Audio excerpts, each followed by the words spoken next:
आज हम करने वाले हैं क्लास 10 एनसीईआरटी स्पष्ट पुस्तक का पाठ 4 पर्वत प्रदेश में पावस।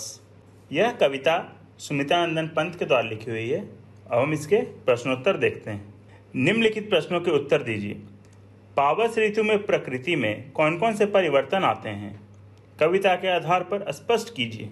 वर्षा ऋतु में मौसम बदलता रहता है, तेज वर्षा होती है, जल पहाड़ों के नीचे इकट्ठा होता है तो दर्पण जैसा लगता है। पर्वतमालाओं पर अनगिनत फूल खिल जाते हैं, ऐसा लगता है अनेकों नेत्र खोलकर पर्वत देख रहा है।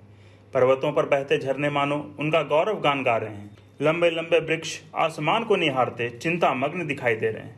अचानक काले काले बादल घिर आते हैं, ऐसा लगता है मानो बादल रूपी पंख लगाकर पर्वत उड़ना चाहते हैं। कोहरा धुएं जैसा लगता है, इंद्र देवता बादलों के यान पर बैठकर नए नए जादू दिखाना चाहते हैं।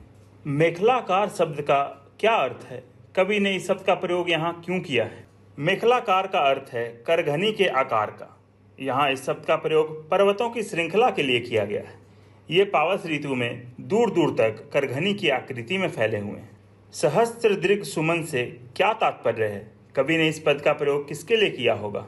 सहस्त्र दीर्घ सुमन की कवि का तात्पर्य पहाड़ों पर खिले हजारों फूलों से है।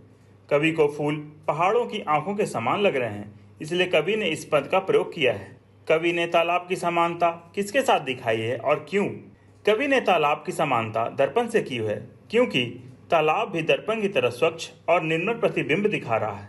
पर्वत के हृदय से उठकर ऊंचे ऊंचे वृक्ष आकाश की ओर क्यों देख रहे थे और वे किस बात को प्रतिबिंबित करते हैं? ऊंचे ऊंचे पर्वत पर उगे वृक्ष आकाश की ओर देखते चिंता मग्न प्रतीत हो रहे हैं, जैसे वे आसमान की ऊंचाइयों को छूना चाहते हैं। इससे मानवीय भावनाओं को बताया गया है कि मनुष्य सदा आगे बढ़ने का भाव अपने मन में रखता है। साल के वृक्ष भयभीत होकर धरती में क्यों धंस गए? वर्षा की भयानकता और धुंध से साल के वृक्ष भयभीत होकर धरती में धंस गए, ऐसा प्रतीत होता है। झरने किसके गौरव का गान कर रहे हैं? बहते हुए झरने की तुलना किससे की गई है? झरने पर्वतों की गाथा गान कर रहे हैं।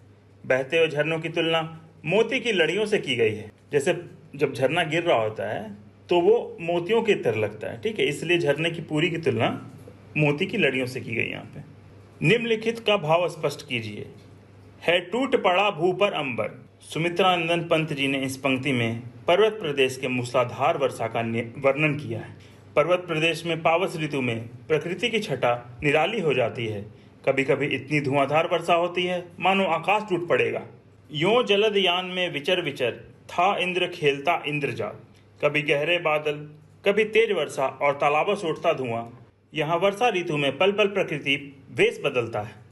यह सब दृश्य देखकर ऐसा प्रतीत होता है जैसे बादलों के विमान में विराजमान राजा इंद्र विभिन्न प्रकार के जादुई खेल खेल रहे हों।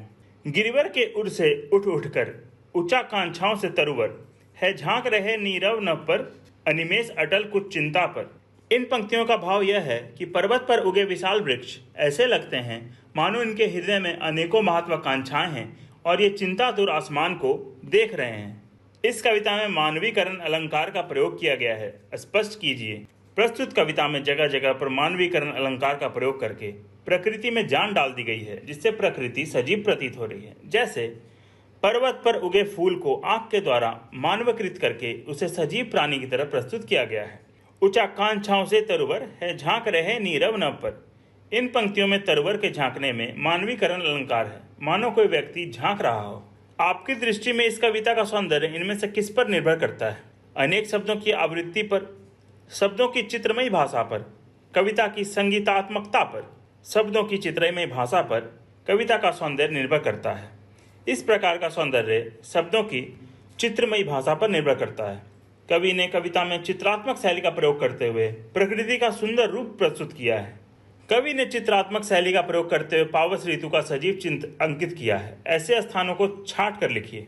कवि ने चित्रात्मक शैली का प्रयोग करते हुए पावस ऋतु का सजीव चित्र अंकित किया है। कविता में इन स्थलों पर चित्रात्मक शैली की छटा बिखरी हुई है। मेखलाकार पर्वत अपार अपने सहस्त्र दीर्घ सुमन फाड़ अवलोक कर रहा है बार बार नीज जल में नीच महाकार जिसके चरणों में पला ताल दर्पण फैला है विशाल। गिरिवर के उर से उठ उठ कर ऊंचा कान छाँव से तरवर है झांक रहे नीरव नभ पर अनिमेष अटल कुछ चिंता पर। तो हमारा यह आखिरी प्रश्न था। मुझे उम्मीद है तुम लोगों को समझ में आया होगा। एक बार फिर से देखकर इस वीडियो को तुम लोग देखना, और कोई भी दिक्कत हो तो कमेंट करो, मैं उसको देखूंगा और सॉल्यूशन करूंगा इसका, ठीक है। और हो सके तो शेयर सब्सक्राइब भी कर दिया करो तुम लोग, ठीक है, ताकि जिनको जरूरत हो वहाँ तक ही पहुँच सके वीडियो।